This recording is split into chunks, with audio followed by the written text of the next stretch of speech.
Bismillahir Rahmanir Rahim. Assalamu alaikum wa rahmatullahi wa barakatuh. And Ramadan Kareem. We begin with Allah's blessed name. We praise Him and we glorify Him as He ought to be praised and glorified.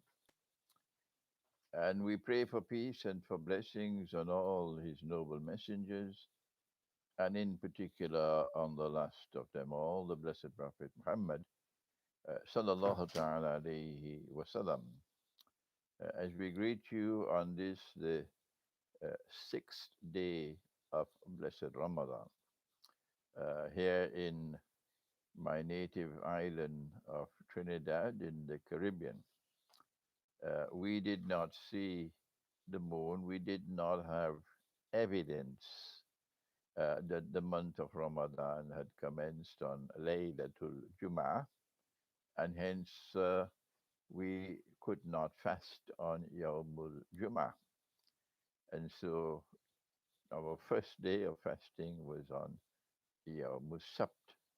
And so today, Yawmul Khamis, is our sixth day of fasting. And the questions are coming to me from left and from right and from top and from bottom, from all around. The questions just keep on coming to me concerning how do we begin the fast of Ramadan. So many questions, and it is really something disturbing, truly disturbing, that what was never a problem. I was a student in Pakistan for so many years, and the problem in Pakistan in the 1960s was the government would declare one day to be the beginning of the month, and the ulama would challenge the government and say, "No, you're wrong." And the country was siding with the ulama against the government. And eventually, the government had to concede, and then they established a committee called the Ruyat Hilal Committee, the committee to announce that the Hilal moon has been seen. And that solved the problem. And the whole of Pakistan now has the commencement of the month of Ramadan and the celebration of Eid al-Fitr based upon evidence, evidence that the moon has been sighted. And when the moon is not sighted, then of course the month would have one more day. Now, the question that is coming is why can't we all fast on the same day? Would it not be a manifestation of unity in the ranks of our Muslims? Does it make sense to you, Sheikh, that we should all fast on the same day? And if we all fast on the same day, then we can celebrate Eid al-Fitr on the same day. Sheikh, what is your response? And now, here is my response. If primary guidance comes from the Quran, it doesn't come from a piece of paper. It doesn't come from a calendar. It doesn't come from a conference in Istanbul. Primary guidance comes from the Quran. And guidance comes from the Hadith as well, to the extent that the Hadith is in harmony with the Quran and not in conflict with the Quran. So, what does the Quran say? Does the Quran tell us that we must all fast on the same day? Does it do that?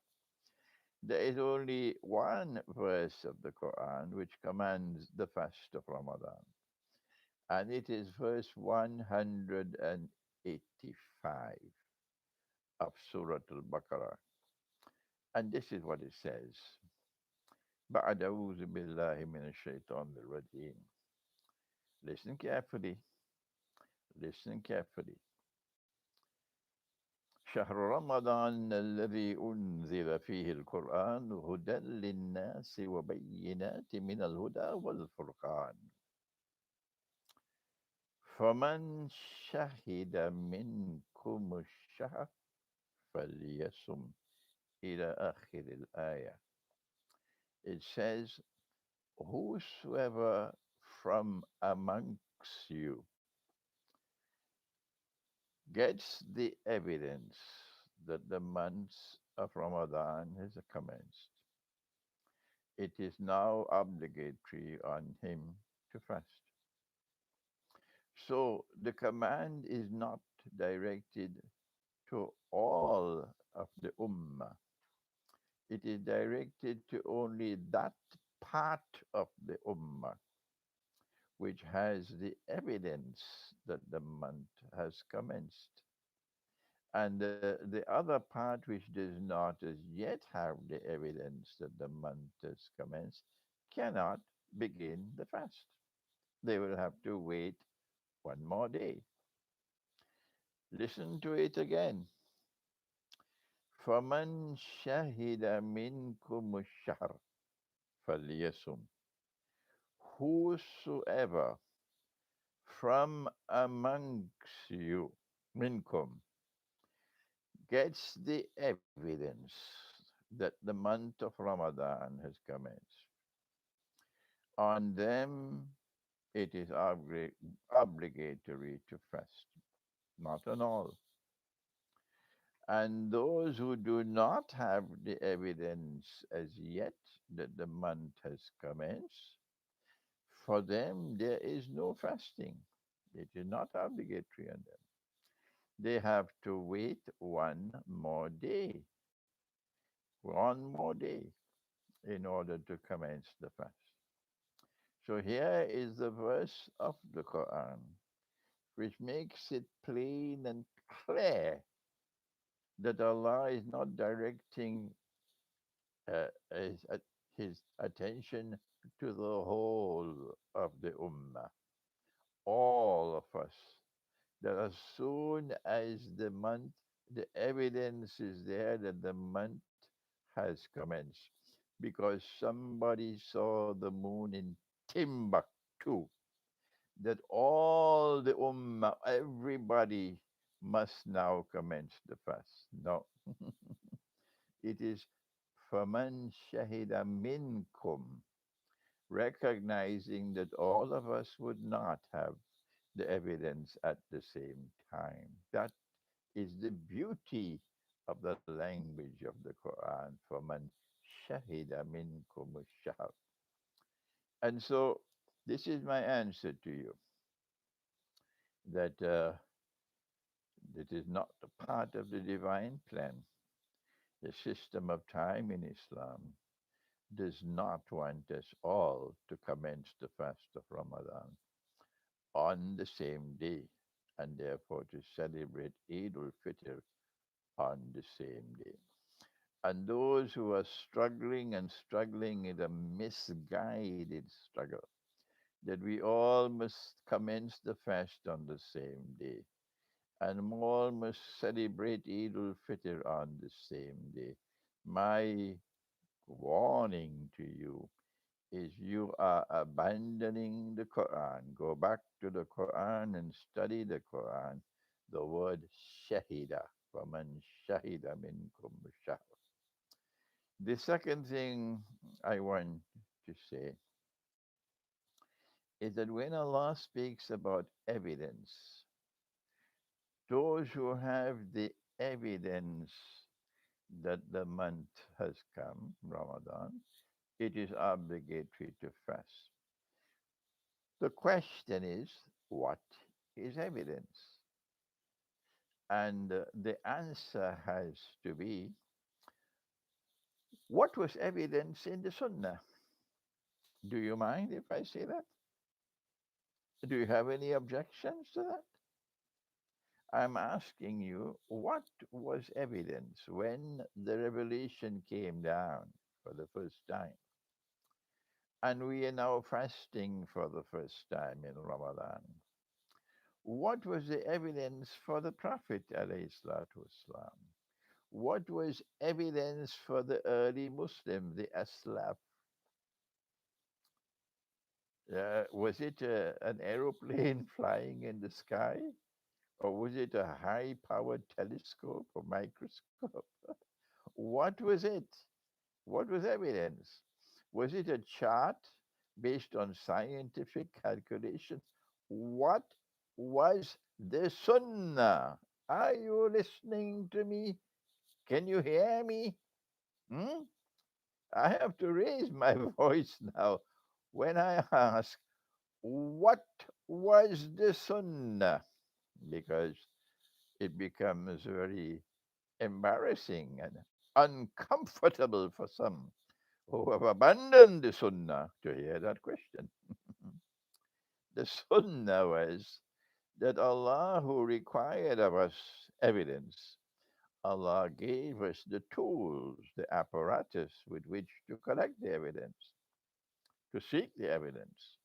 And the tools or the apparatus were the human eyes. Yes, one of the greatest of Allah's inventions is, sorry, creation, is human sight.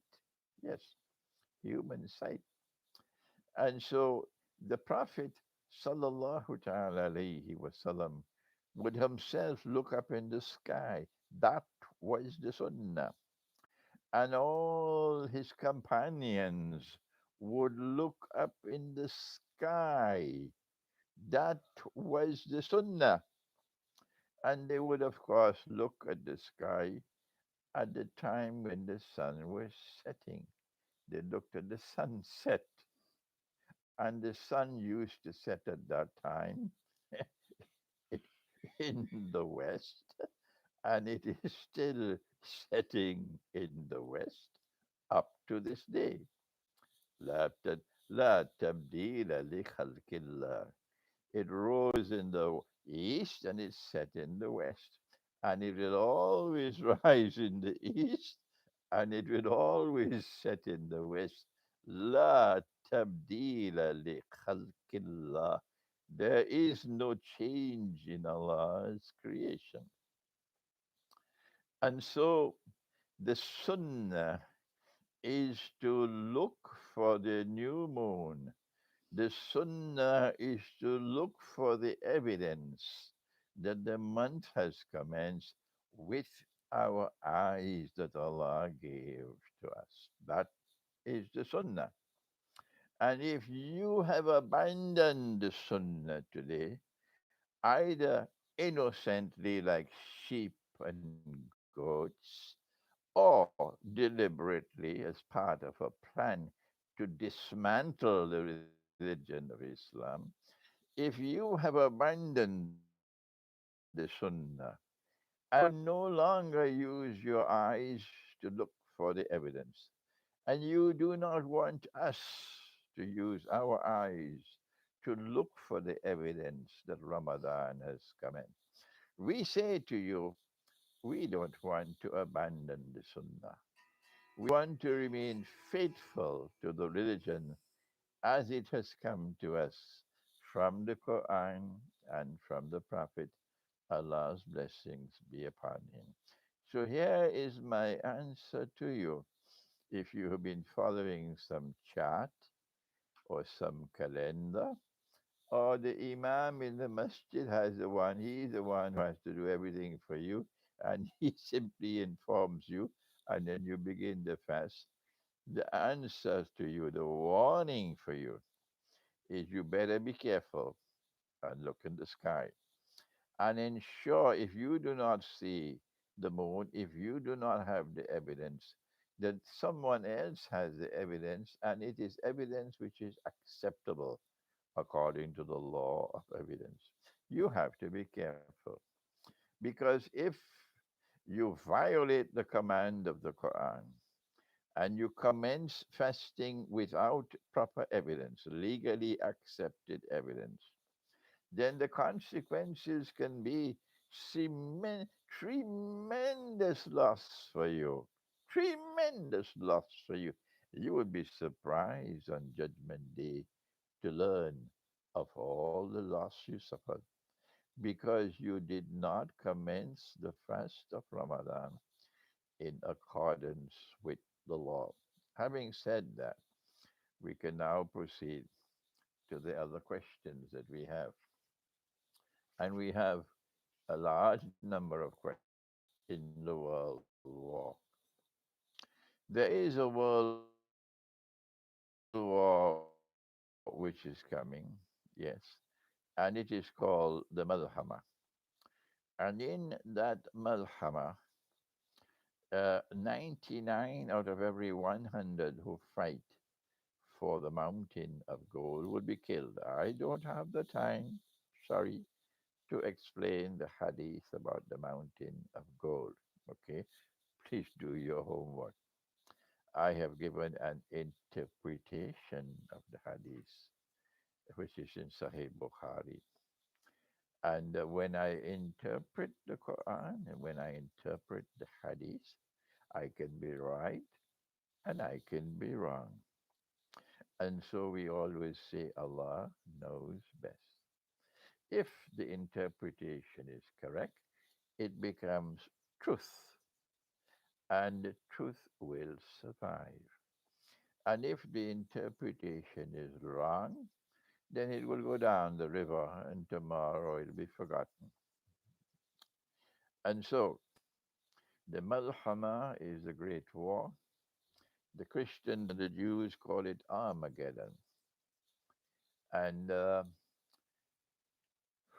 we know from Surah Rahman, we know that in that war, Allah is going to destroy those who are a people who deny and reject the truth. And he reminds them with a question that is repeated 31 times in a single surah. In the first and only time in the whole Quran this has occurred. That one ayah is repeated. Ayah means verse. One ayah is repeated 31 times in a single surah. فَبِأَيِّ آلَاءِ رَبِّكُمَا تُكَذِّبَانِ. He's referring to two people, and he's warning them. Which of the signs of Allah are you going to reject? Hmm? Who are the two people? Then he tells us the answer.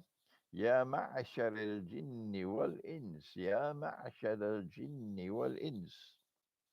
He's referring to a, a, a human beings who are evil and to jinn who are evil.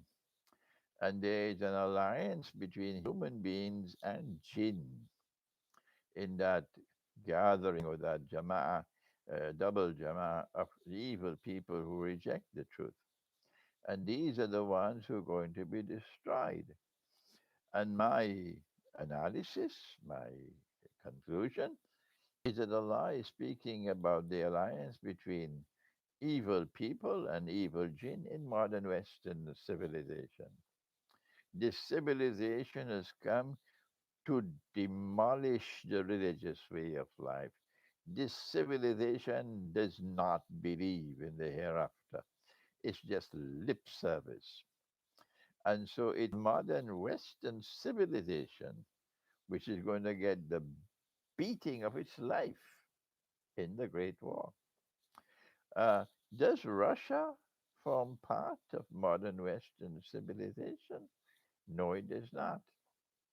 It does not. Does China form part of modern West? No, it does not.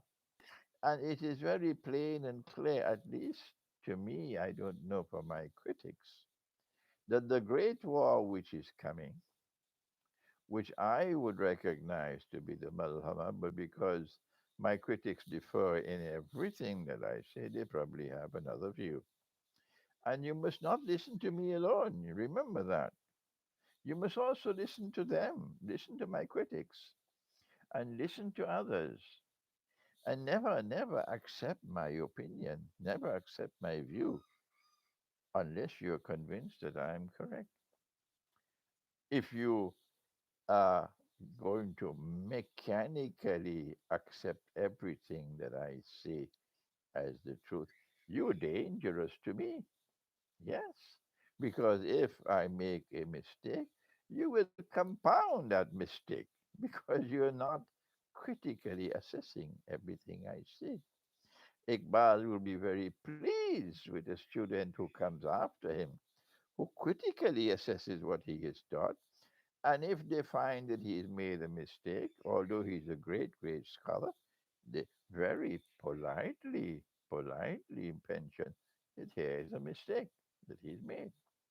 But when you point out the mistake of a great scholar, you do it in a very polite way. You will spend 100 times the amount of time in recognizing all the truth which has come from him. Yes, recognizing his greatness as a scholar before you point out a mistake that he has made. And when you point out the mistake that he has made, you're not doing that to demolish him and to cause your own self and your own profile to rise high. That's not the way of men and women of integrity. No, when you point out his mistake, you still say, despite the mistake that he made, he's still a great scholar. And it is not our intention in pointing out a mistake that he made to get people to turn away from him and turn to us and to demolish him as a scholar. That's the work of Shaitan. And so, yes, people can make mistakes. I gave an interpretation of the Malhama. I gave an interpretation of the mountain of gold. I gave an interpretation of the ayah of the ayat of Surah Rahman. If you look through my videos, you'll find a lecture. I believe it was delivered in uh, in a city close to Manchester, perhaps in Britain, um, and it is entitled Surah Rahman and Akhir Zaman, in which Allah says that He's going to deal with them. Sanafrugu lakum ayyuha thaqalan.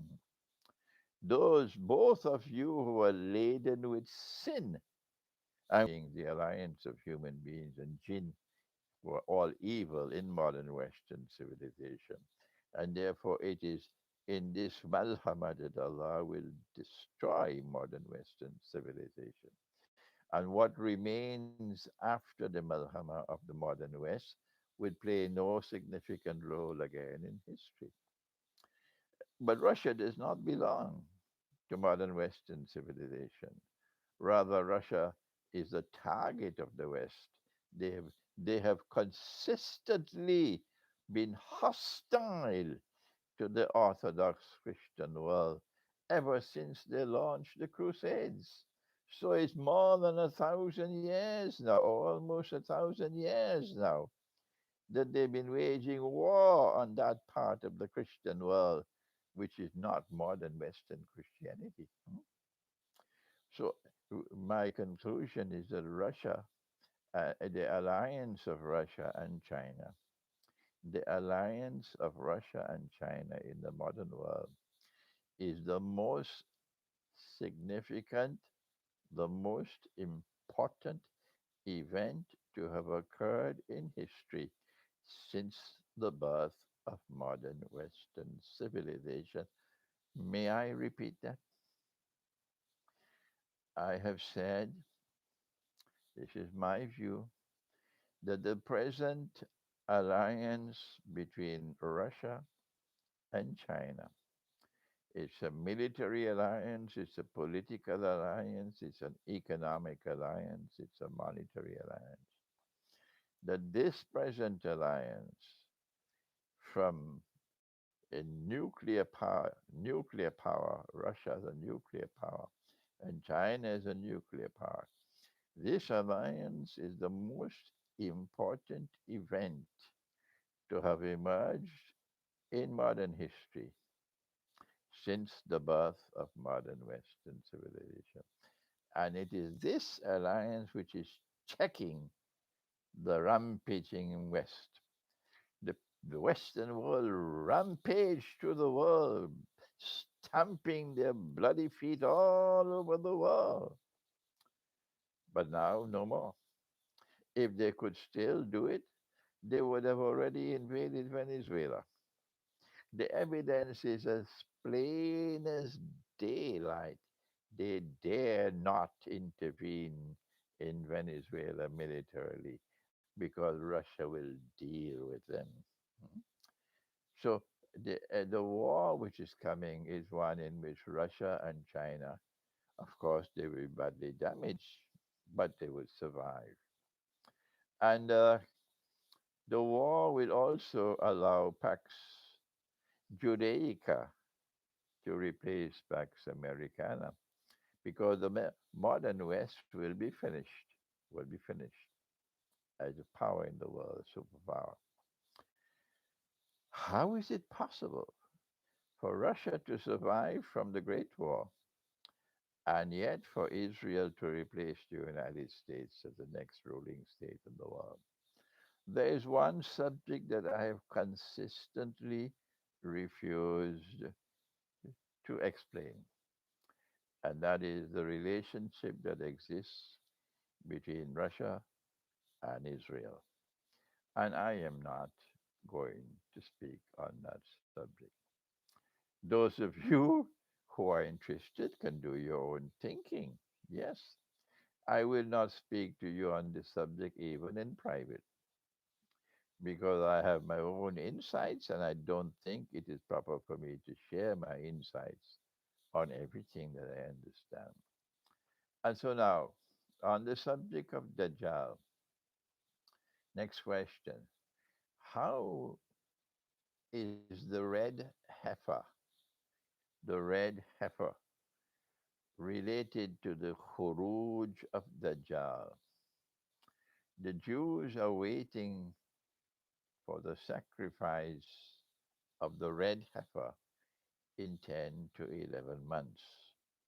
And they believe that the red heifer is a sign of the coming of the Messiah. Hmm? This is not Islamic eschatology. No. The red heifer belongs to Jewish eschatology. And I have um, a policy. And my policy is that I try as much as possible to restrict myself to Islamic eschatology and let the Jewish scholarship deal with Jewish eschatology and let the Christian scholarship deal with Christian eschatology. The same thing with Hindu eschatology. When we established the Institute of Islamic Eschatology in Pakistan and make dua all the time, be able to establish the world's first Institute of Islamic Eschatology and do it in Pakistan. Why Pakistan? Because I studied Pakistan. It was the Pakistan who gave the money to Maulana Fadl Rahman Ansari to build the institute and to pay the stipends for the students. Yes, I was a student and I used to get 125 rupees a month as a student in a stipend. And if you had 5 rupees in your pocket, you felt very good. Yes, because to go and travel from one part of the city to another part used to cost only 4 annas. And they didn't pronounce it as 4 annas. They used to say chawanni, 25 paisa. So 5 rupees was a lot of money. I have to be forever grateful, yes, for those who struggle and struggle and struggle to build that institute where I studied, and to all those who came and taught me there in that institute. And this is part of my recognizing the depth I owe to the people of Pakistan, that I want this Institute of Islamic Eschatology to be established in Pakistan. But whenever it is established in Pakistan, it would be a dream if we could have in that institute a branch devoted to Christian eschatology. And we'll have Christian scholars there who will develop and research and explain Christian eschatology. And the same thing for Jewish eschatology. It would be a dream if we could have the Hindu scholars there at that institute. And those Hindu scholars would research and develop and then explain Hindu eschatology. And the same thing for Buddhist eschatology. Imagine how exciting it would be for people who think and people who long for knowledge to be in such a place where Hindu eschatology and Buddhist eschatology and Jewish eschatology and Christian eschatology and Islamic eschatology were living side by side in mutual respect. Hmm? And there's cross fertilization going on because I have learned from Christian eschatology. Oh, yes. I have learned when I visited Moscow and I met Christian eschatologists in Moscow. I learned from them. Yes. So it will be a wonderful time at that time. This is my view that they are the ones who should explain their eschatology. So I am not going to comment on the red heifer. Next one. Next question. How can a wind from Yemen or from Syria at the end of time take the lives of humans and believers before the first trumpet is blown? I can't answer that question until I research it. I've not had the time to research it because there are many parts of eschatology I have not touched it yet. I move very slowly in my study of eschatology. I take only one step at a time because I want to build a foundation which cannot be shaken, not even with a bulldozer. So, from the countless ahadiths that there are, you'll only find that I have commented on a few, and there are so many more. But I'm going to leave the world as a happy man whenever the angel comes to take me, because I know I'm leaving behind talented students. I'm going to leave behind young men and young women who can think, who have brains, and who are courageous, and who are fearless, and who will extend the frontiers of knowledge in the years that lie ahead. And I pray that from within their ranks will come the last shower. What is the last shower? Shall I tell you? The Prophet, Allah's blessings be upon him, he said, my ummah is like the rain. My ummah is like the rain. I do not know which shower is better, the first or the last. Does that need any explanation? Hmm? You have the capacity to explain it yourself. I don't know if you have the courage. So, next question. If Russians and Orthodox Christians are to be our allies, how can we as Muslims help them and guide them? A good question. The screen is shaking because I'm holding the laptop in my hands. Yeah. And uh, okay. Yeah, I'll have to move forward. Yes. Pull down the blind there. Pull down the blind. Yeah. Okay. What can we do? Let's get this right.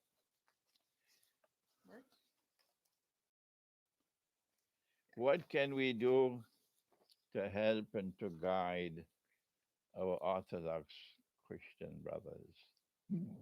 The first thing, excuse me, the first thing we must do is to recognize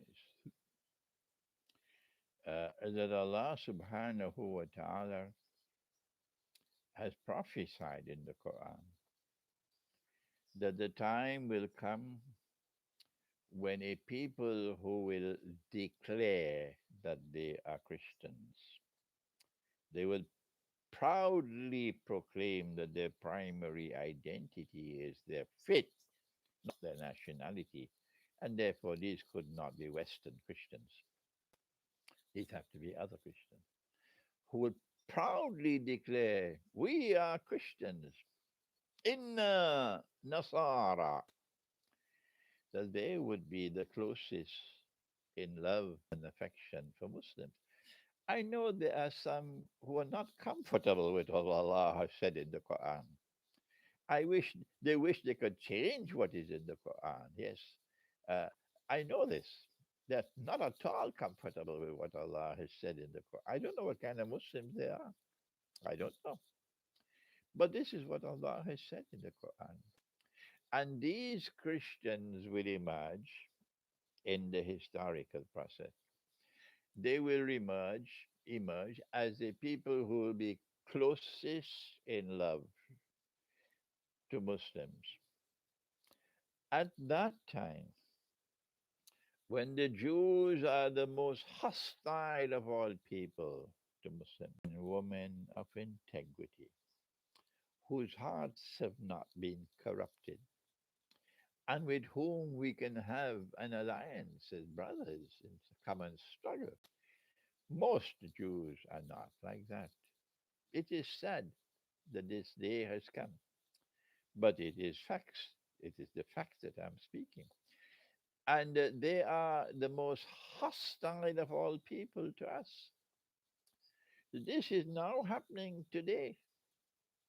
And so the Quran is saying that when that day comes, when the Jews are so hostile to you, the most hostile of all, a Christian people will be closest in love and affection for you. And my opinion, and of course, my critics differ with me. They differ with me in everything I say, everything. The, the opinion that I have is that Allah is referring to that part of the Orthodox Christian world, which is still Christian at heart, which has now not become a shoeshine boy of the West. I- I'm talking particularly of the small groups in Russia and the small groups in the Balkans who just long for um, the euro. We worship the euro. We want to be part of the euro world so we can live comfortably. We don't care for faith. I'm not talking about those Orthodox Christians. I'm not talking about Orthodox Christians who are primarily nationalists. Our dream is Serbian nationalism, and we are going to pursue Serbian nationalism by the hook or by the crook. And if the Muslims have to be slaughtered, we'll slaughter them. This is the Serbian nationalist. He is not an Orthodox Christian. He's a Serbian nationalist. So Allah is speaking about those who are Christians by faith, in whose heart there is faith, and who proclaim we are Christians. Inna Nasara, their primary loyalty is to their faith. And Allah is saying that these are going to become closest in love and affection for you. What can we as Muslims, if we accept the view that I have offered, that these are the Christians of whom Allah has spoken in the Quran, if you agree with me, Of course, if you agree with me, then and only then you'd want to support the Institute of Islamic Eschatology in Pakistan. Or why would you want to support my institute that I want to establish in Pakistan if you differ with me, if you consider me to be misguided? Hmm? It's only if you consider me to be rightly guided, only then would you want to support such an institute. So if you accept my view that the Orthodox Christian world that still remains faithful to the religion, these are the ones that are I who is speaking about. What can we do to support them, to assist them, to guide them? And the answer is the pivotally important issue between us and them is not the Trinity. It's not the Trinity. No. It's not whether Jesus is the Son of God or not. That is not the critically important issue between us. The critically important issue between us, which require us to act with wisdom, is Constantinople and the Hagia Sophia. That's right. And if you are listening to me wherever you are in Ghana, you're in Nigeria, you're in Senegal, you're in Kenya, you are in Tanzania. I have lovely, lovely, lovely students in Tanzania. Oh my gosh, I'm proud of them. My students in Tanzania. Yes, if you are listening to me, then take this message. We have to reach out to them to explain to them that after the Great War takes place, our Prophet, Allah's blessings be upon him, he has prophesied that the next major event to take place in the timeline of events in Akhirul Zaman would be the conquest of Constantinople. It is a conquest which will take place after. A F T E R. Mimbad. After. Après. Hmm? We have to say it, we have to translate it in so many languages because there are many people who have been brainwashed. I say of them, deaf, dumb, and blind, who believe that the conquest of Constantinople has already taken place, or who now concoct a false and fake brew that there'll be two conquests of Constantinople when the prophecy is about only one conquest of Constantinople. They believe that that conquest of Constantinople took place 600 years ago. Deaf, dumb, and blind. So we know that the conquest of Constantinople will take place after the Malhama. And we know that it'll take place quickly after the Malhama. One hadith says 7 months, and another hadith says 7 years, but that's a short period of time. And we ask the question, why would a Muslim army want to conquer Constantinople when Muslims already live in Constantinople? The Christian, the Orthodox Christian, the Greek Orthodox, the Armenian Orthodox, most of these people have now left Constantinople, and there are only just a handful left now. So it's a Muslim city now. So, Sheikh, why would a Muslim army want to conquer Constantinople? And the answer is, hmm, excuse me, we have to conquer Constantinople because if we do not conquer it, we will never be able to return Hagia Sophia to the Orthodox Christian world. That is the answer. And when we do conquer Constantinople, and this will come to pass because Nabi Muhammad, you know him? Yes, you know him? Prophet Muhammad? Yes, he is the one. He is the one who made the prophecy, and you can do nothing about it. He is the one who prophesied.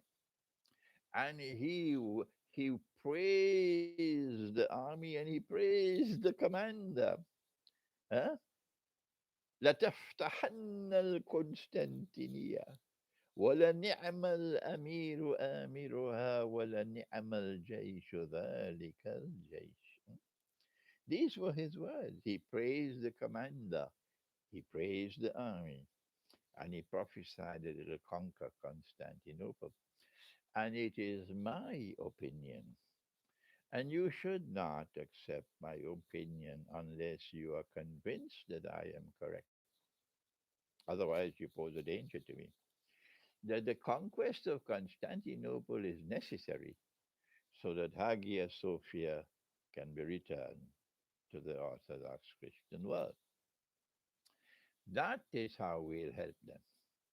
That is how we'll help them. As soon as Hagia Sophia is returned to the Christian world, it's going to cause a revolution in the hearts of the Orthodox Christians. A revolution, traumatic change in the hearts, which are already moving in our direction. And they will then become closest in love and affection to Muslims. And so by the time Jesus returns, Nabi Isa alayhi Islam returns, they would be ready to live alongside us two ummahs, the ummah of Muhammad alayhi salatu wasalam, led by Imam al-Mahdi, and the ummah of Jesus, of Nabi Isa alayhi salam, led by Jesus himself alayhi salam. These two ummahs will live side by side in brotherhood, in fraternity, in peace, and with love. This is how we help them. One more thing in my answer, and that is it would be a disaster, an unmitigated disaster, if that Christian world were ever to attempt to conquer Constantinople militarily. This is a message I'm sending to Russia. Why would it be a disaster? Answer: it will immediately provoke civil war in the house of those who worship Allah. It will cause civil war in in the house of those who worship Allah. They ilahukum wa ilahuna ilahukum wa ilahun wahid. Your God and our God is the same God. That's what we have to say to them. So Christians and Muslims will then be in a state of civil war, and that must be avoided. And therefore, Christians, we are sending a message to you. Do not make the effort to conquer Constantinople. Part of the reason for the First World War was because Russia was duped. Russia was duped by Britain and France. That if you join us in this First World War, you will get Constantinople. France, in particular, more than Britain, wanted Russia in the war so that Russia would be offered Constantinople. France had to do that because France wanted to recover territory which she had lost to Germany, Alsace-Lorraine. And therefore, France set the bait and Russia swallowed the bait. And this is one of the main reasons for the First World War, the Russian lust for Constantinople. I have to use the word lust because they acted foolishly. The Tsar of Russia was not that bad. He didn't want the war. But the other men around him who were not, who were not faithful, not faithful to to the Tsar, they were more faithful to France. They are the ones who took Russia into the war in order to get Constantinople. So do not make the effort. Do not have the desire in your heart that the Orthodox Christian world will wage war to recover Constantinople. Not at all. When we recover Constantinople, inshallah, when that Muslim army conquers Constantinople, then Constantinople can become a model of a state, a holy state, similar to Medina. Similar to Medina. The Mithaq of Medina brought into being a plural model of a state. That is what the Mithaq did. The Mithaq means the covenant or the constitution of Medina, which was negotiated by the Prophet ﷺ, which brought the state into being. It was a plural model of a state. We didn't rule over the state. No, no, no. We were one of the units in the state. The Jews were, the Jewish tribes were other units in the state, and pagan Arab tribes were units in the state. And they all lived together on the basis of political equality. Political equality. That was the state of Medina. And so Constantinople, when it is conquered, will then become a plural model of a state in which Christians and Muslims will live together on the basis of political equality. So there's no need for a Christian army to seek to conquer Constantinople. Do we have time for another question? Uh, do you recommend other scholars of Islam doing contemporary work? My field is Islamic eschatology. Yes. And I always decline to comment on other scholars. I always do that. No. I listen to them. I admire some of them. I'm worried by others, but I decline. I never comment on them. No. And I have to say, I have an assistant. MashaAllah, he's a young man. He's Hasbullah, he's from Singapore. And I'm confident that in the years that lie ahead, may Allah grant, he'll grow into a great scholar, inshallah. There are others, mashallah, who have studied eschatology from what I have done so far, my humble work, and who are now teaching eschatology. Yes. I don't want to mention any names. I just want to mention only the name of Hezbollah. Um, and it is for you now. You must look around and see who are those who are teaching eschatology, who are growing as scholars of eschatology. So that when Allah takes me away, they're the ones who will take up the baton and move forward, inshallah. The next question is on plural marriages. Plural marriages is in the Quran, but today the world prohibits it. What is your answer? Well, the prohibition of riba is prohibited in the Quran. And today the whole world permits riba. What do you do? Answer.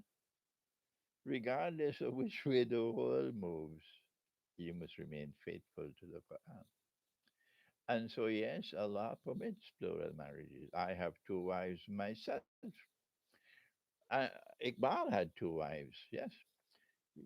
Allah has permitted plural marriages. If the Quran has permitted plural marriages, then we must remain faithful to the Quran, regardless of the price we have to pay. This is enough for today. We've had a long session, and I pray that you will all take some food from what you cook to break the fast and give it to the poor before you break the fast. And secondly, it seems to me that the lockdown around the world is now slowly going to be lifted. But when the lockdown is lifted, you will see that those who have been brutally damaged by the lockdown are the poorest of the poor. Those who live like the birds. Every day they have to look for the food for the day. So they're working day by day and they're earning their income day by day and they're eating and their family eating day by day. And these are the ones who have suffered the most from the lockdown. So when the lockdown is lifted, if you have the means to do so, go search and find those who are lying in the dust and lift them up. Thank you. Wassalamu alaikum wa rahmatullahi wa barakatuh.